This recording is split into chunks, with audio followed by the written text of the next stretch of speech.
People seem to forget, if you change today, today will change your life.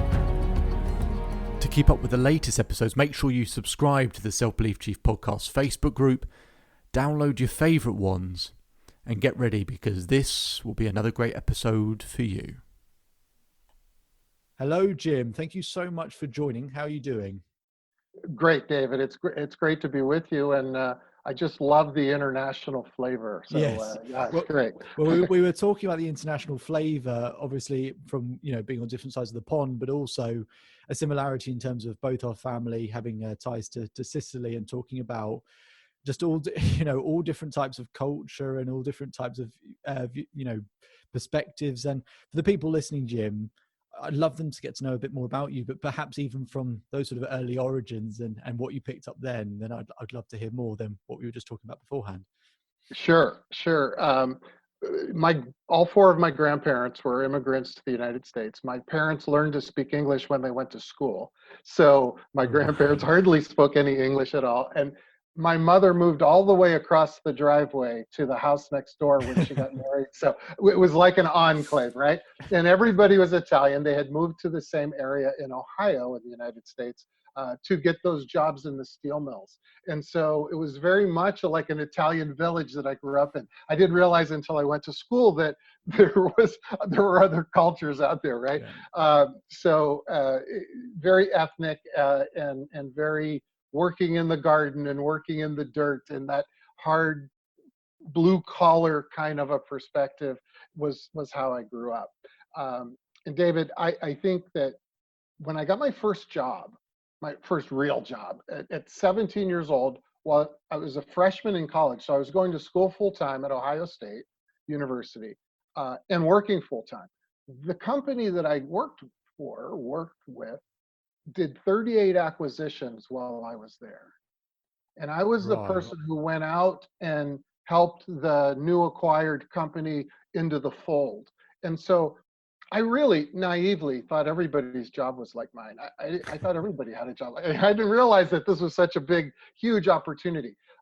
So I've been dealing with organizational change really from the very beginning. And again, I didn't know any better.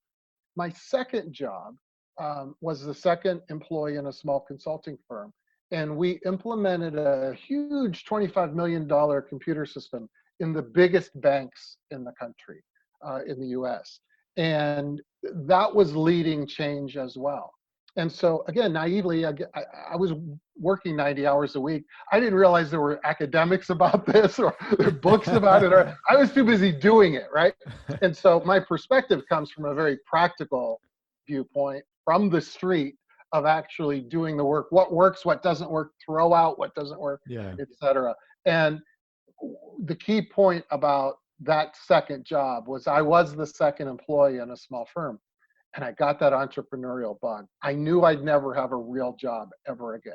And so when that 8 years or so was up, I treated it as a laboratory, and then really put out my shingle and started my business as a boutique advisory firm for executive advice around leading change, around leadership overall, and then innovation as well. And that was just the way it was going to be for me. And I think some of the entrepreneurs in our audience will relate to that. It's like, just there is no other option. This is what we're doing, right? And so that's where we are today. And that time from 1995, before maybe many people were born, Transition Management Advisors has been in place. And we've had some evolution as well to this point now, developing software and having an enterprise software tool. So now we're a software company. So that's the story in a nutshell. And quite a journey as well, and a lot of stuff. It sounds like a lot of surprises along the way.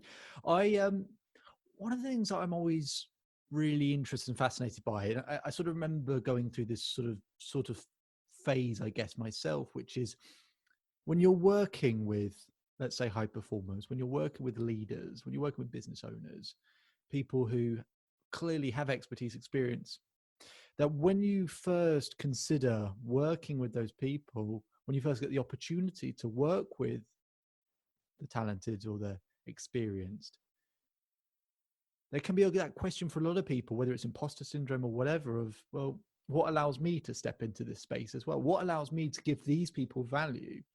Now, of Well, course, that's of course recognizing that you've got a service that is of incredible value to them. But what I was going to ask, I guess, Jim, was that initial experience for you, perhaps, and therefore, do you remember what that felt like? Because people listening will be thinking, you know what, maybe I'm going through that transition, and they're thinking maybe I don't quite have the confidence to step up into that space. So I was going to say to you, you know, you're about to join in then. Yeah, let me tell you a story to answer the Please, question. It was probably my first big potential client engagement working on my own in my consulting firm. And I was sitting across from a senior vice president, happened to be a big bank.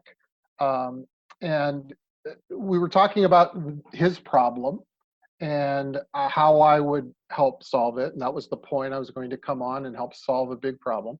And so he asked me the question, David. He said, Jim, how will you solve this problem for us? And I took a beat. I was scared to death, right? And I took a beat and I said, I don't know. And he looked at me, he took a beat, and he said, that's the right answer. Yes. Yeah, I was going to say. And you know, I wrote the book Personal Brilliance about, I deconstructed some of the thinking, right? But what I know is that I can ask enough questions in any situation to be able to flourish through it. So that brings a level of confidence, and it's definitely not arrogance, because, you know, like I said, I was afraid. I wasn't sure I should say that, right? But a confidence that I could figure it out, and I don't have to know everything first. So I can learn through the experience and the journey, and then accomplish high performance type outcomes because I'm working through it. And it becomes, actually the solutions become better and more refined because they're more relevant, as opposed to, I read it in a book, I made a 4-quadrant model, you know, this consulting nonsense, and then I put that model in place. That's different from, let's figure it out together. I'm going to bring all of my experience to the table. You're going to have experience I'm going to tap into. We both know that I don't have to be the expert with all of the answers, and we're going to have a great solution when we get through. And having that answer, I don't know what would my career arc would have looked like if he had answered differently. You know, if he would have said, you were supposed to answer that question, now get the heck out of here. But he answered appropriately, and he said, that's the right answer. That's how we should be thinking about this. And first of all, it told me a lot about leadership, his ability to be a leader. And he's become a friend my whole life as a result of that. But also for me, as the business person sitting at that table, the salesperson in that mode, was, you know, I could be okay with not having all the answers. It's all right. I'm not going to be, you know, there's not going to be an electric shock in my chair or anything if I don't have all the answers. But then you have a confidence that you know you can go figure them out. I love that story. And I had someone, a client who I was just finishing with, she said, David, can I say something? And I said, yeah. And she said, I really thought you just would have these, when we started, that you were just going to have these magic answers to all these questions I've had my whole life. I said, oh my, well, if that was your expectation, it's a massive disappointment. I'm really sorry to hear that. And sort of a bit tongue in cheek. And she said, no, but I get it. She said, you know, what sort of enabled you to know the question I needed to answer? So she said, you'd ask me the question, and there would just always be a question that I didn't yet know the answer, but you gave me the confidence that the fact that I didn't know the answer isn't a coincidence, that affects how I feel. Put the two and two together. And I said to her, okay, but so do you feel like we built rapport during this time? She said, oh, absolutely. And I said, the reason we built rapport is because I said, the simplest way I can ever explain it to you is, as a coach, I'm the person there who's going to ask you, how are you doing? And want to know the answer. Yes. And for people listening, I think there's so often the case of, I think how many times we ask someone, how are you doing? And how much do you feel like it's something you should do? And how much do you actually care? And I think exactly to your story is the fact that if you even just take that moment to listen, and a quote I regularly use is, people don't buy what you understand, they buy when they feel understood. Mm-hmm. And similar to what you're saying is, there's no way to understand someone unless you're asking those questions, unless you're not, and just to bring up my own story, which was quite humorous. So David Cameron, one of our former prime ministers, when I was working in a corporate setting, he one of his sort of can't think of his PR managers, or his campaign managers rather, who helped him get elected. He came to our company and he said, here's, like you just said, here's this model of how you run a campaign. You do this, do this, do this. So he did this for an hour, quite smugly, to be fair. And the woman at the back put her hand up and said, didn't really work when you were trying to run that Brexit campaign, though, did it? When you and he just nothing. He had nothing. And then he tried to say his way out of it, of why the model still worked, despite the fact that they'd basically lost out on Brexit.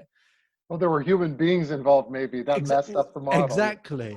But the fact the fact that he even tried, let alone suggest that there is a perfect model that sorts anything out. And it's good to have frameworks, but to have a perfect model that sorts anything out, to then try and say, oh, it would have worked for Brexit, but we did it wrong, or we implemented it wrong, was just farcical, really.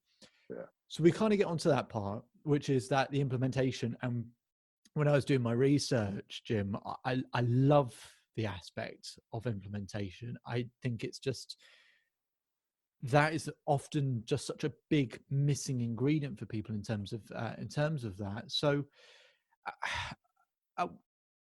why is it so important to you, and what are the common mistakes you've been seeing with businesses where it's, maybe they have the right ideas, maybe they do know what they're supposed to be doing, maybe they do know the right path, but their implementation is really poor? In those examples, if there have been examples, which I'm sure there have been, why is implementation such a struggle, and why can often it be such a poor thing? And therefore, how are you able to help people go, you know what, here's a much smoother way to do it? Before I answer that question, though, let's pause for just a second to recap to this point, because I don't know if everybody listening really understands that we've wiped out a number of businesses, solopreneurs who started businesses to deal with imposter syndrome, because we just wiped it out. It doesn't exist any longer. We figured out a way that it's just not even a problem. Sure, yeah. So yeah, I just wanted to make that point, make sure that we were clear on that. Yeah, no, I think that is a very good point, because we skimmed over that extremely quickly. And I think the fact of basically speaking to people about imposter syndrome every week in some way, shape, or form, and I'm sure we'll hear more stories in terms of your journey, where, as good as the last story was, maybe other stories where it was a bit more of a struggle, or maybe you did question. Yeah, we might just have to boil down to the advice of just cut it out. Right? Just stop it. We don't need this podcast. Let's just, we don't need imposter stop syndrome. It. Right. But okay, let's get to implementation. Yes. There are proven approaches and techniques for implementing change or anything else. And the difficulty is that they're difficult to do. Mm-hmm. It's hard work. And in a corporate setting especially, think about it this way. Strategy is developed. The strategy creates some sort of change, something that must be implemented. And if it is implemented, then the strategy will, engage, and then we can move to the next strategic piece. And what we do is we leave the retreat where we did the strategy, and we say there's a change, implement it, and it doesn't get implemented. We go through the motions, but there's no adoption, right? And so we then our strategy now is out the window, right? So the damage that's being done is extraordinary. And why we don't have more focus on my area of topic, the leading change, baffles me, right? It's very frustrating because it's a direct hit to the bottom line of an organization. Mm-hmm. Let me give you an example. There's a process that I use called change readiness. Now, we go around the table, go, no go, or we're going to go live on Monday morning, right? With whatever the change is. And we go around the table and we ask things like, is security okay? Did we do testing? Did everybody go to training? Yes, yes, yes. Okay, go live on Monday. How about if we ask, are all the key people ready to do their jobs in the new environment or not? Now, the reason we don't ask that question is because we must have done work in order to test that, and we never did that work. So we're just winging it and hoping that on Monday morning that the world doesn't end, right? One of my client companies refused to do change readiness. They said, we just don't have time. We don't have the resource. We're gonna do what we need to do, and we're gonna go live, and then we'll support it afterwards. They were implementing an ERP system. They couldn't. This is an over $2.5 billion company, global company. They couldn't bill their customers for at least 2 months because they didn't test for readiness. Geez. There's a cost to this, right? It's not just the way it is. It's always crazy. And you'll hear a frontline person answer the telephone to a customer and say, oh, yeah, we have this new computer system this week. It's crazy around here. We can solve for that problem, but it's hard. It's difficult. It's why I created the software, to make those difficulties smoother so that we actually have a chance of actually doing those things, right?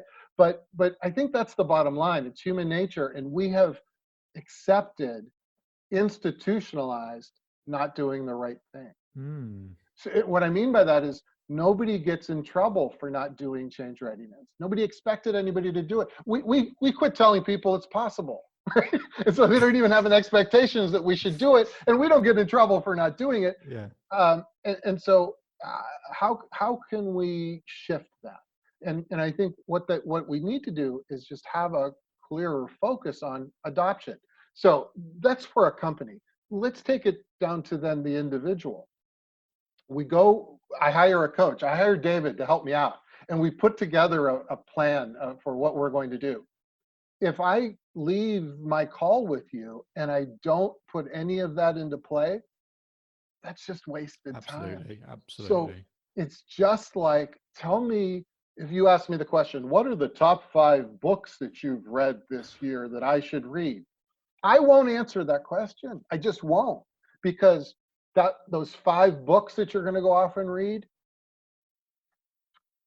that's you kind of procrastinating on implementing something. And I'd rather you go dive in and do it, mess up and correct, and go through those iterations and learn through that whole process.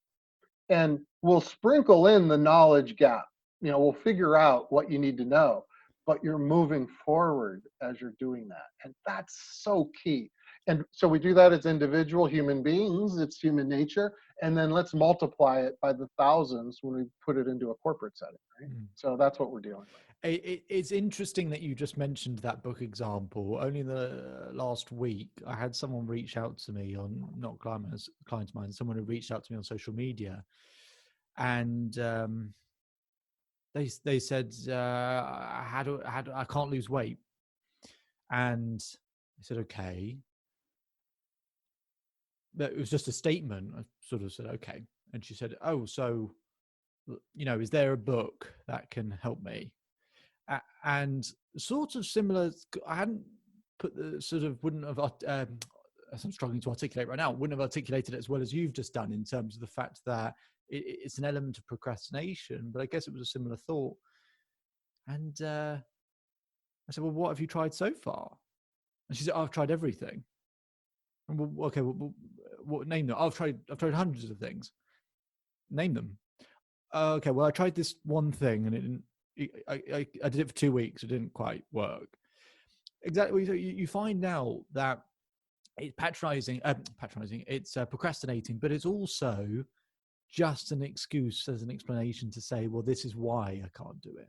Mm-hmm. And that does baffle me all of the time. Of, if you want to lose weight, if you want to do this, if you want to do this, there's a science to most of these things where actually, if you just follow this, and there's multiple ways to do it, if you just follow that line and you just stick with it, you will see similar results to the person who also followed that straight line or who left that particular path.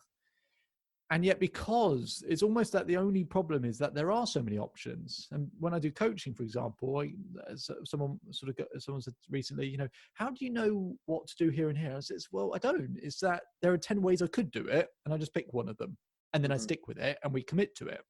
And that's all it is. It's amazing that so many of these results are just readily available. Quite often, people actually know the answers, but for whatever reason, they just need someone to go, so you could do it. And they need Nike's "Just Do It" slogan to encourage them to to actually do and it. you give permission, right, to go do that. Well, maybe I need a master's degree before I can turn the corner, right? Remember my story. I worked full time and went to school full time. Now I learned some people skills because I would travel for business. I would come back to class and they would be handing back a test I didn't know we had. And I'd have to talk the professor into, so that was important. But also, I knew things about school because I had already done them at work and vice versa. The active nature of learning is just, to me, so much better. I'm a reader. I read books. I write a lot. So I'm not anti-education, right, or reading a book by any means. But we have to be careful that it's in the right perspective. And in fact, if I'm going to read a book about product management, I'd rather do it while I'm sitting with a product management guru, somebody who's really experienced in it, and we're going to go back and forth on that material, and I'm going to learn product management as a result, versus I read the book first and then I go look for some experience and then try to too hard. And we don't have enough lifetime for this, right? So I guess that's a tip. Like, can we be more active in our learning? That doesn't mean you don't pick up, fill in the knowledge gap as necessary, but if you get to chapter 7 of the 20 chapters in a book and you've got it, you don't have to finish it. You can move on, right? So it's permission and breaking habits. I really like that you just said that, because I never finish a book ever. But now I've got a good reason for it. It's always because I'm implementing all the time. I'm being active with my learning. That must be it. Yeah, exactly. You got it. No, but that's exactly why. I do this podcast for no other reason that, to speak to someone such as yourself or someone last week, the week before, 20, 30 years worth of experience in a particular area, knowledge that I just, in that particular area, will never accumulate. And yet there's that person who can share their insights, and you can bring that, and you can bring those insights together. It's just such an incredible thing. I like that you said sort of active education. I think that's a really sort of good way of putting it, because sometimes I feel like people see education as a kind of very two-dimensional kind of, I'll just let it kind of hit me type of thing. And you're right. If you seek it and try and find it, then I want to go to, you said about education and work at the same time, because I was someone who work in a corporate environment, but also building my business in the background. So I was, what's probably similar to you, one of those people that you get home when it's another 8 or 9 hours of, for years doing that. And so I want to ask you what that period was like, and at what period did you start to see it almost, obviously a bit different because you sort of education and then that finished, and then it's a natural progression to the next thing. But when you were sort of almost, I don't know, you burning the candle at both ends, if you felt like you were, at what point did you start to realize, feel the shift and start to go, oh, it's now, I'm creating enough leverage, I'm going in the right direction now? When did you start to feel that? Right. Well, here was I don't like rules, but I did set up a rule for myself, and a little bit facetious, but I said, when that old consulting firm, when we grow to the point where we have a human resources department, it's going to be time for me to leave.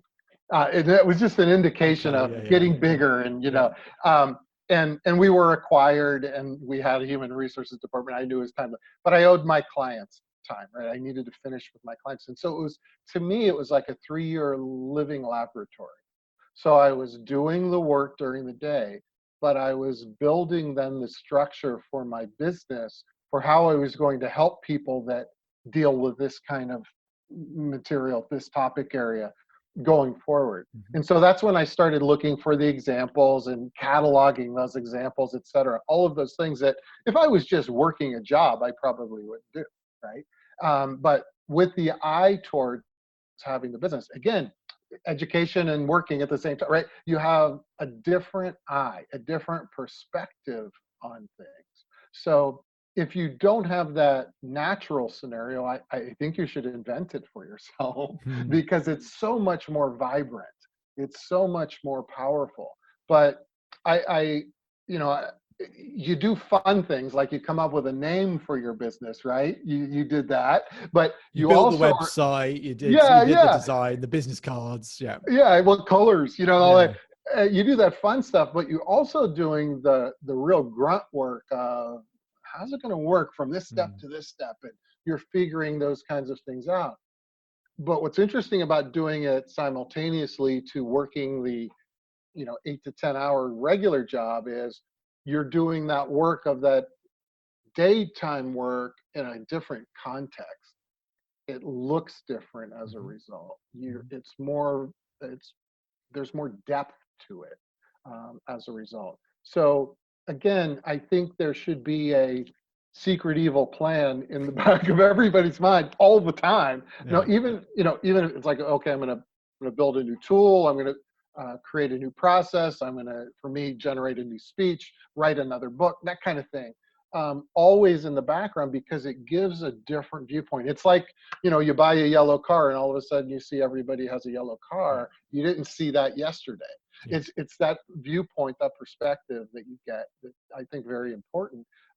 And that's evident in high performers, that quality, that scenario that they're in almost all the time. So there's always their wheels are turning, right? And when somebody's like trying to be an entrepreneur, but they're not quite making it, oftentimes they're missing that little important ingredient. So you're talking about getting experience from 20, 30 years of experience, but isn't it interesting that it's these little tiny things that come out? It's not knowledge like you would get in graduate school. It's those little tiny things that people often miss, and it could mean years. And it's always, everything I try and do is find something that requires minimum time and effort for maximum reward, because you can find something else that has a much bigger effect, but if it takes more time and effort, it's not going to be adopted, whether it's an individual or a business. So trying to find simplicity, and exactly like you said, therefore, if someone such as yourself who has that wealth of experience, where knowing that complexity is the enemy, that they can start to go, oh, that's how simple it can be, and that's how you get the big reward, then it makes a huge amount of difference. The most difficult thing that I deal with, every Saturday morning, I send an email out to leaders, and I talk about something. It's a short email, but it kicks off their week. And I get back. So I chat with people all Saturday, right? They're responding back to me, but I get ideas from them. You should do a program on this. You should create no, that's going to take my energy away from my focal point. And what's interesting is I call it frustrating, but it's okay if nobody else understands your plan. It's all right, but as long as you do, that's the key. That's the thing. That's sort of the how is sort of almost at the beginning nobody's business. At the beginning, the how is almost none of our business when we're creating it. Like, we don't know, but just the fact that you have a principle or an idea or something that could provide value, then that's the place you want to start from. the one more thing I wanted to ask on implementation was I was listening to someone speak about the best of the best athletes, not just elite athletes, but the sort of the greatest of all time, and how few of them necessarily become coaches, become, or in some way manage other people, and Different skill. a different skill. But one of the things they said, one of the things I was hearing, which I thought actually that I think there is some truth in that, is the people who are the cream of the crop, the very, very top people, is there's an element of it which is natural to them, and so they never study their own process. They go, well, no, but obviously I do it. And the fact that someone has natural instinct to do it is obviously a huge part of what makes them great. But when you're trying to model success, and when I hear people talk about modeling success and just go through the process of, oh, why don't I just ask these people questions all the time? There's also the part of the process which is I just have to watch them, because as good as they are, they might not know how to articulate it. So I've got to watch what they do as well. And I wanted to get a little bit on that in terms of, you've spoken about asking the right questions and building that wealth of knowledge, asking them questions that help open the door for themselves. But how much of it is also about just watching what they do? Because maybe what's coming out of their mouth actually doesn't ladder up to what they're doing. One of the best leaders I've ever worked with, a client of mine, and he's retired now. But this is an example of the watching, the observing that you mentioned. Yeah. I noticed that every time I met with him, his desk was pristine. Now, we could do a speech about making your bed every morning or cleaning your desk, and that's just so not the point. This isn't a Facebook meme, but what that clean desk indicated was his total and complete focus on the moment and the present. So when I met with him, it was he and I, and there was nothing else. So we know how crazy busy our schedules are and how we're running from one meeting to the next. He was able to elevate himself. He lived in the same world we do, but he was able to elevate himself to be completely and totally in the moment and present. So that was something I observed. I don't know how to teach somebody that, because what they might take away is you have to keep your desk clean. That's not the point, right? It's the presence that he had that I would like to model. I would like to get better at. I would like to improve on. So it's dangerous for you and I to write books and articles and blog posts and do podcasts, because people can interpret that as, oh, just clean your desk, right? And I'll be a great leader. Well, not quite. But so observing, as you mentioned, but then looking for the underlying principles that are at play.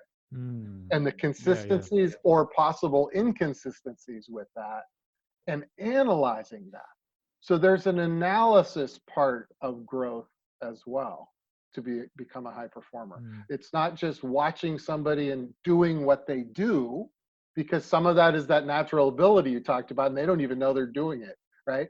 But and it's something that works for them, but right. And so there's an analysis, and then there's a translation to me. So it's localizing whatever that message is to my situation and my environment. And I like to think that I have, I've picked and choose, from different models that I've looked at, model in as far as a human being that I'm looking at. But you have to internalize it, and you have to translate it into something that will work for you as well. So I could ask him about his desk being clean, but that wouldn't have been valuable. You know what I mean? It might have been over a beer to say, how do you shut off all of the fires going on around you to be present? Why do you do that? And how do you do that? And what made you? Those would be good questions. But the layperson might be asking about his desk. And that's to me the danger that we always have to be watching for. So when I read people, books, articles, etc., I'm looking at it. What are they trying to? Are they trying to teach me the glossy surface, or are they trying to give me the underneath and allowing me to figure out the underneath? Mm. as I learned from them. So I get you. Yeah, I get you. And with all of that, I mean, implementation. I mean, trying to get all this knowledge together. We were talking about your software company before, but talking about that transition and lots of people going through this transition of how to make things more automated. And actually, how do you take your wealth of experience, but also keep up with the change of times and the culture to provide value and a service in the way that the current generation and the next generation, it serves them even better? That every generation is looking to process information much quicker. They're trying to make it more digestible and more digestible. And, oh, I just want the answer straight away. And part of it is you have to, well, no, yeah, hang on, slow down. You need to understand the why. But we were talking a little bit beforehand, and it's something I would be very curious to hear in terms of when you started creating the principles and the methodology back in the 90s. Is at what point did you see that need to go, I need to find a way to automate this to scale? Maybe it wasn't a need, maybe it was actually this is how I just do this on a bigger scale. But how have you managed to make that transition so that you could reach a bigger audience? yeah, well, David, I knew when I wrote the methodology, and it's a book called Change Project Management: The Next Step. It weighs 9 pounds 8 ounces, so it was like birthing a baby. So it's very procedural on how to do it. So it's very voluminous, and I would teach that to my clients. When I do it, I create relational databases and so on. And back in the old days, they were relational databases that I strung together. And I'm not a technical person by any means, not a programmer or anything like that. But they weren't in a state where you can give them to somebody to use, right? They were very strung together, and it was always a gap for me. It was always a frustration, and I explained it away articulately by saying every industry is different, and you have to come up with your own. But what I knew for sure was that my clients weren't doing some of the things that I proposed they Sure. do Yeah. because they couldn't do them on a spreadsheet. It was impossible to do it in a two-dimensional way. And so I always knew that I had to build this software, but you used to have to buy a building. You used to have to fill it with hundreds of people. You used to have to like press software onto CD-ROMs and make big manuals and all that, things I couldn't do. And so as technology caught up with me, it was almost immediate. And I had a client who said, "We want you to help us with leading change." It happened to be in Brazil, and I said, "I'll do it." Of course, it would just be like another client for me, right? But I said, if we're going to do it, then we're going to build my computer system. We're going to build Constituent Hub while we're doing it, and you're going to have to deal with all the hassles that go with that. And so I made it so that it would happen because I knew that I could be with them doing extraordinary things, effort, in order to get it done correctly, but I couldn't expect them to do it because they weren't as passionate about it as I am. They just wanted the results. And so I knew I needed to create the software. It was almost a requirement so that the word could spread farther and wider, right? So it really was, I talk about it as a driving force. It was very purposeful. I have a purpose to make this so that you could do the right things. And so, for example, I was talking to a client yesterday, and they don't have enough capacity to manage all the change in their organization. So they said, well, we're going to recruit people out in the different departments who are intrigued by this. We're going to train them a little bit, and they're going to run their smaller things. And I said, yeah, and you could do that because the software allows you to keep an eye on them and gives them some structure to be able to do it. Otherwise, you would be saying, yeah, train them and see what happens, right? And so now we're starting to see the realization of that vision of let's do it right further and wider so there's a better chance of it happening correctly, and our corporate life isn't as much of a Dilbert cartoon as it is today. And a lot of that comes from leading change in a dumb way, is where the Dilbert cartoons come from, right? And so can we fix that? And so that became a driving force for me. And it was always a niggling problem anytime I introduced my methodology to people and taught them how to use it. It's like, well, yeah, I know that's hard, but you have to do it. It's manual, but it was always a problem for me. And I finally just like stamped my foot and said, we're going to fix this. So. What are the, and having done that, what are the change of results that you saw? So I understand why. Have you seen the change that you wanted to see as a result of change? You saw a need that, okay, I need to do it this way so that they actually understand it, so that actually that Mhm. they are taking the steps required, they're making a decision to do so. Have you seen the change that you were hoping for, or are you Yes, seeing it? yes. However, not as dramatic as you might think, because realize this isn't like an app for your phone that you download it, plug it in, and oh, now your life is more Yeah, efficient yeah, yeah, because you can schedule your meetings easier or whatever. yeah, You have to change your ways, and it really is foundational, and you have process change. So implementing Constituent Hub is a big change in and of itself. yeah, yeah. Okay? So they have to do things different. Now, Sure. an efficiency play would be you did this yesterday, you have the software now, you do it more efficiently and it goes faster. Here's my situation. You didn't even do this yesterday. Yeah, Now I'm going to make you do more work. Now it's going to be very efficient when you do it, but I'm having you do more work. So it's not as direct as I would like it to be, okay, but that's okay.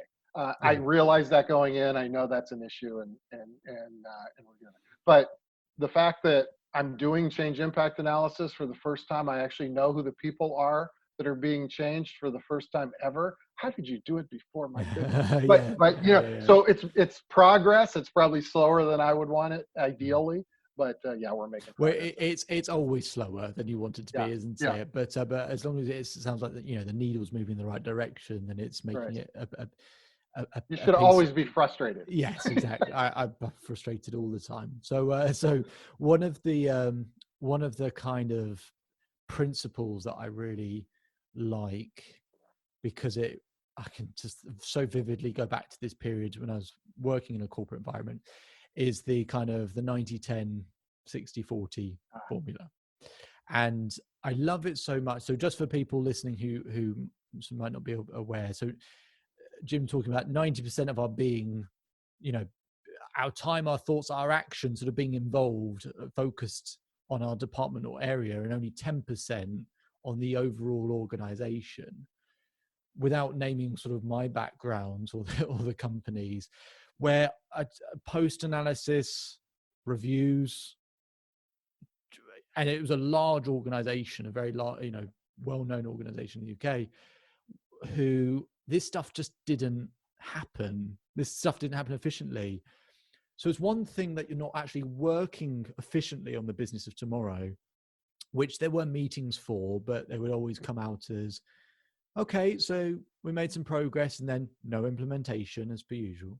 But the actual thing that no one was actually learning from the work that they were doing, which was work we would have to repeat next year. It would be an annual thing, and no one had written anything to talk about actually, why don't we work out what works and what doesn't work so we don't copy the same stuff next year?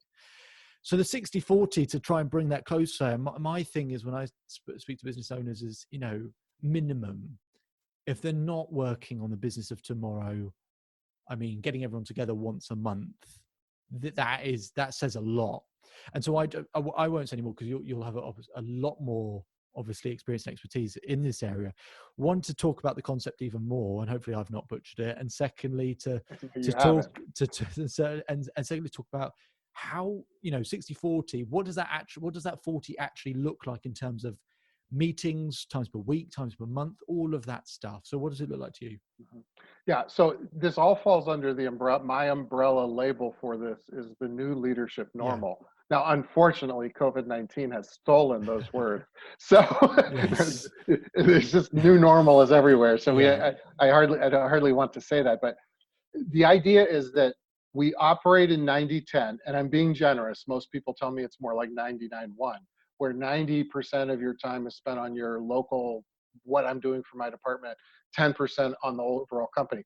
I want to shift that to 60-40, 60% of your time working on your department, no less, because otherwise we're like on a self-study program, right? That's different. And Sure. I tried 50-50, it doesn't work. So 60-40 is kind of the right spot.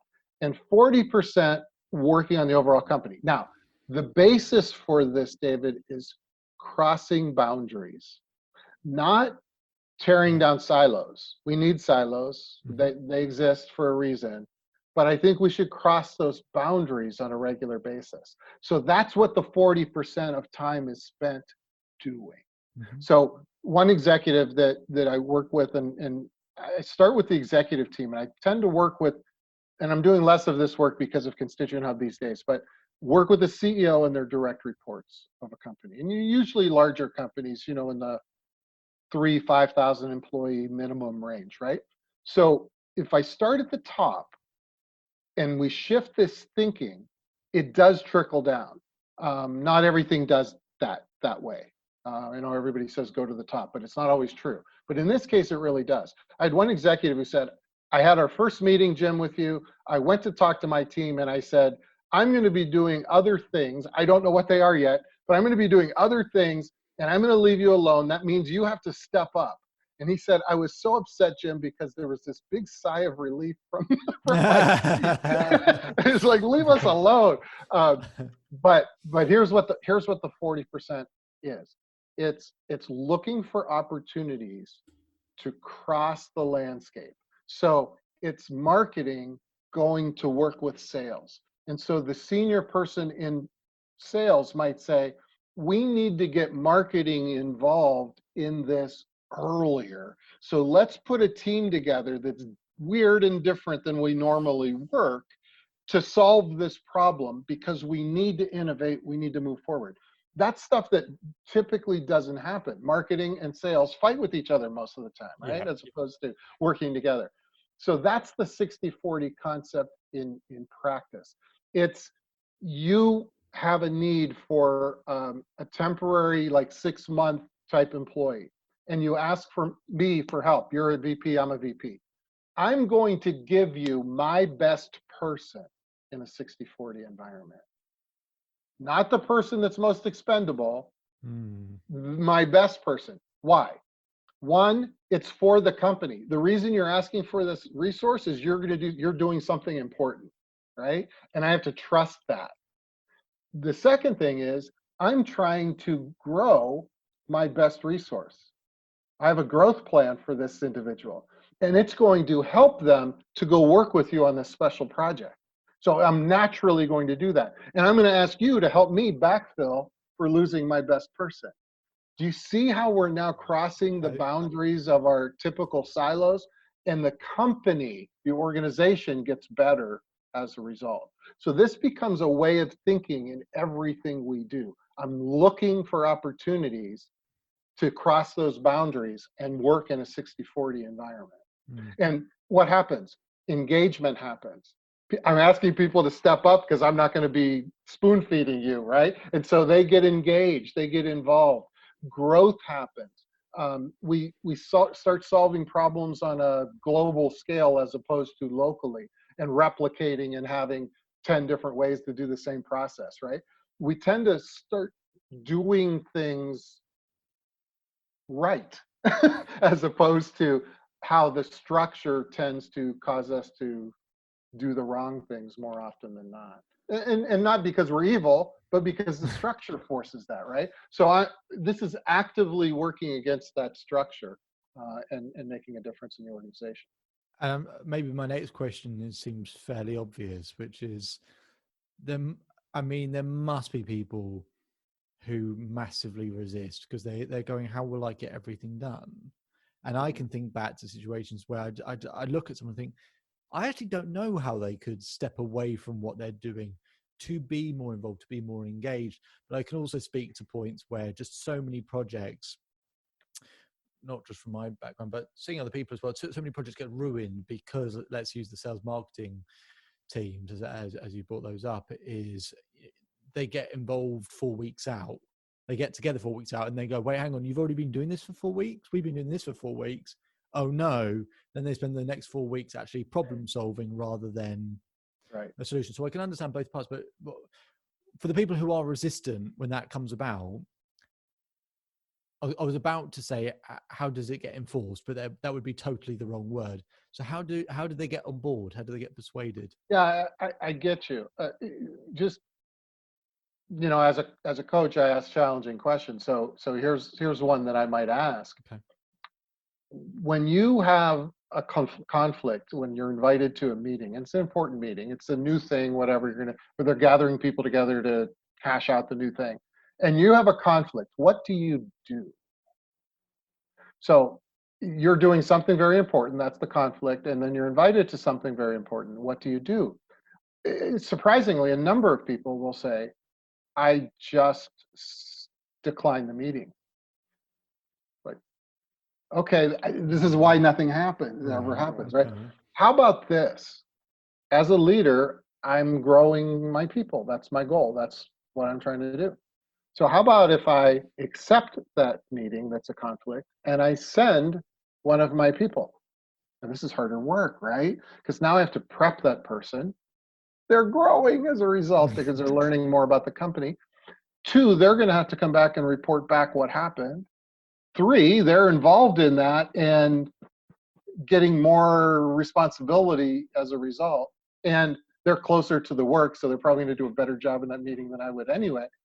All of those good things start to happen. And it's just changing the mindset of something transactional, like, what do you do when you have a conflict in a meeting? Now, how do you're challenging then that person you're going to send to the meeting, because they had work too that they're not going to be able to do. How do you make that work? Well, let's get together and arm wrestle over that and figure that one out. That's the holy grail of how we perform, how we get things done, versus business as usual, day to day, come in and punch that proverbial time clock and go home at night. And then it'll still be here tomorrow. That mindset that might have us be a bit stagnant, we're jazzing that up a little bit now. And David, that's the only way I know. It's not like you said, it's not an enforcement kind of thing. It's a solve problems along the way kind of an approach that you would take to get over the hump. And you start changing habit, right? You start doing it a little bit differently. And it's like, well, what do you mean you didn't have a representative at this meeting? Right? Yeah. And it's okay that you, the principal of your department, weren't at the meeting. All the others around the table would see, oh, David sent somebody, got it. And we're going to now take this person under our wing and make sure that they're successful here. That's working in a 60-40 environment. Very different, isn't it? Yeah. As opposed to, I'm not going to share my notes with you because you're from a different department. What the heck? Come on. That's playground stuff as opposed to work related mindset. So it's a big shift. It's a big different way of thinking. But we had one division of a Fortune 500 company, and I only could work with their leaders, and they were the only division of 5 divisions that showed improvement in engagement throughout the thousands of employees below them. They were the only division that had it, and not me, but they said it's attributed to this way of thinking, this 60-40 mindset. When us leaders do it, our people start to notice because they can't help but be involved in that. Yeah, and so it makes a difference. I can see it makes a big difference, and part of that sort of thing I've got in my head is thinking that depending on the size of the organization, people are looking out for the value that they provide or their best interest, because that, not at the very top of the business, but say a number of levels down, it's their performance that gets the rewards as opposed to maybe the business's performance. If there is a difference between the two, and then maybe shouldn't be. But I can absolutely get on board with what you're saying. And if there was a way that it can all be tied to why it is of value to why, as an individual worker, not just a leader, individual worker within the business, that the business's value is of great reward to you. And so you're going to say something to that. Well, David, remember, I gave you my best person to work on your project. Your team is going to be more successful as a result. Good point. Yeah. So it's trickling. Yeah. And it's really working in the depths of the work. Okay. I'm with you. From a mindset standpoint. So before we sort of start to think of bringing this to a close, and firstly, thank you for sharing as much time and information as possible. Let's keep going. we can if you've got time, we'll keep going. I've got plenty more questions. I'm kidding you. The next bit I wanted to ask really is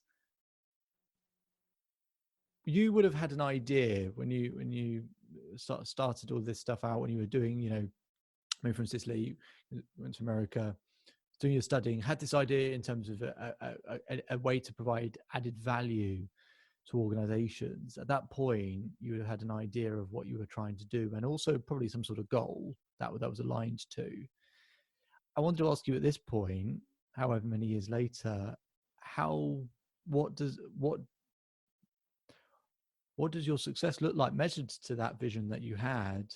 And how have, no doubt things have radically changed from the ideas you had at that point, as they do for everyone. The picture looks completely different, but understanding what footprint you wanted to leave then, and asking, do you feel like you've left that footprint now? I am not ready to be satisfied Okay. yet. Yeah, good. Okay. Maybe 20 years after I'm gone, maybe. But I'm not ready to be satisfied yet. However, I've wizened a bit maybe to say, let's look at every single interaction and evaluate those. So have I made a difference for this individual and this Mm. company, et cetera? And not bother myself with there's 1,000 other companies that I could be helping, right? Now that's always there. For example, that's why I built Constituent Hub, because I want to reach more companies and not have to be there in person, right? So it's a way to do that. So that's there as an undercurrent, as a structure, but tying it up in my evaluation of my performance, not as much as might have happened 20 years ago. Mhm.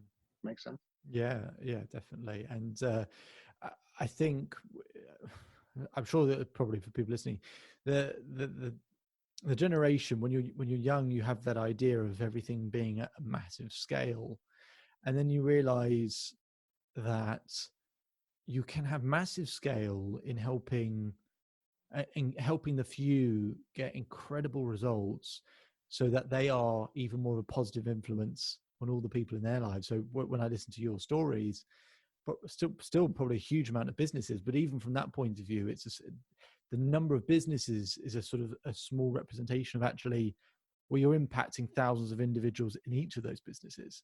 And isn't it Correct. great that you can help empower an individual organization to enthusiastically mobilize those people to provide greater engagement and performance and everything else? I think that's an incredible thing. And so sometimes people get wrapped up on, I've got to help, I've got to directly do as much as possible for as many people as possible. And then when you start seeing success for a few people, and you start to recognize, actually, when someone tells you that, you know, as a result that they've adopted a child, or that they've met someone, or that their business is turned around, or that whatever, and then they tell you their stories, because those individuals say to that leader or that person or individual, whatever, you've done this for me, and then you get that sort of second hand. It is amazing, and it's incredible, and it's not about we have to do all the help, but can we provide, I guess what you're saying, a big part of this is just unbelievable value beyond, and like you've done in terms of automating the process as well, is not being settled for this is, this has worked and this works and this gets success. Is actually going, no, like you said, not being satisfied. I can do more. I can do more. I can do more. But not always having to do it at the massive scale that you spoke about. Can I Right. ask you, Jim, for the people listening, what would be the sort of footprint you would want to leave on them? Well, um, I think for the entrepreneurs in our audience, I want to hopefully fill you with some hope and provide some guidelines as we've done so far for that. For those of you in a corporate setting, um, change the organization from the inside out, start operating 60/40 and watch what happens. It doesn't have to be dictated from the top. So I think there's an attention and awareness to where your hook is in your world, and take full advantage of that. So some of the ways that we might connect, I mentioned the Saturday morning message, and if you go to jimcanterucci.com, you can sign up for that. It just allows us to talk and to go back and forth about what you're dealing with, and it's very much like what you do with your clients, David, as far as just it's insight and perspective that you provide maybe from Yeah. a different viewpoint. So I think that we can make a dent in the universe. Doesn't have to be at that huge scale as you described, but that's what I would like people to be comfortable with. I love that. And on that is, again, thank you very much for your time. I know you had I would love to have you back on again in the future, because I know you've got another, sort of contributed to another book called Rock Solid Confidence, which, with all the stuff in there, if you wouldn't mind at another point, there's loads of stuff which I'd love to get through, because it aligns with a lot of the things that I talk about. I'd love to get your perspective on, but no, I It's just, been a blast, so I'd love yeah, to come back. Absolutely. great. Well, thank you very much again, Jim, and to speak to you again soon. Thank you, David.